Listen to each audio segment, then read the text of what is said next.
Narejea tena mtazamaji wa Zone Media kukujuza yale yote ambayo yanajiri katika anga za kimataifa. Imekuwa ni desturi mtazamaji, pale ambapo yanatokea mambo mbalimbali kuhusiana na yote ambayo yanagusa sana katika anga za kimataifa, nimekuwepo hapa kukujuza bega kwa bega. Sasa hapa kuna taarifa kutoka kwa rais wa Marekani ambapo yameibuka mapya kuhusiana na helikopta ambayo ni ya jeshi la Marekani iliyoanguka katika eneo la mlango wa bahari wa Hormuz. Sasa Trump ameishitumu Irani kwa kuidungua helikopta hiyo ya kijeshi ya Marekani na amesema kwamba Washington italazimika kujibu tukio hilo, yaani Marekani itafanya shambulizi la kujibu kwa helikopta yake kudunguliwa na Irani. Ripoti inaeleza kwamba rais wa Marekani Donald Trump amesema Irani imehusika na kudunguliwa kwa helikopta ya kijeshi ya Marekani aina ya AH-64 Apache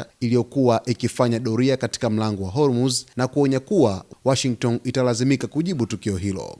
Kupitia ujumbe aliochapisha kwenye mtandao wake wa Truth Social Jumanne, Trump alisema marubani wawili waliokuwa ndani ya helikopta hiyo wako salama na wakupata majeraha yoyote baada ya kuokolewa na vikosi vya Marekani. Kamandi kuu ya jeshi la Marekani CENTCOM ilithibitisha kuwa helikopta hiyo ilianguka Jumatatu jioni karibu na pwani ya Oman wakati wa operesheni za doria katika eneo hilo muhimu la usafirishaji wa mafuta duniani. Wanajeshi waliokuwa ndani yake waliokolewa ndani ya saa 2 na hali yao inaelezwa kuwa nzuri. Tukio hilo limeongeza mvutano mpya kati ya Marekani na Iran licha ya kuwepo kwa makubaliano ya kusitisha mapigano yaliyofikiwa mwezi April.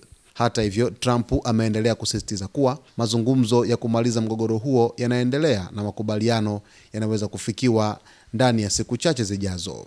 Sasa, rais wa Marekani Donald Trump ametoa ujumbe huu kupitia mtandao wake wa kijamii wa Truth Social na kueleza kwamba Irani ilihusika moja kwa moja na kuidungua helikopta ya kijeshi ya Marekani aina ya AH-64 Apache ambayo ilikuwa ikifanya doria katika eneo la mlango wa bahari wa Hormuz. Lakini baadaye ripoti za awali zilionyesha kwamba helikopta hiyo ilidondoka, lakini Marekani ilifanikiwa kuwaokoa wanajeshi wake wawili waliokuwa katika helikopta hiyo, na taarifa ya CENTCOM ikaeleza kabisa kwamba waliokolewa salama japokuwa walikuwa wamepata majeraha kidogo.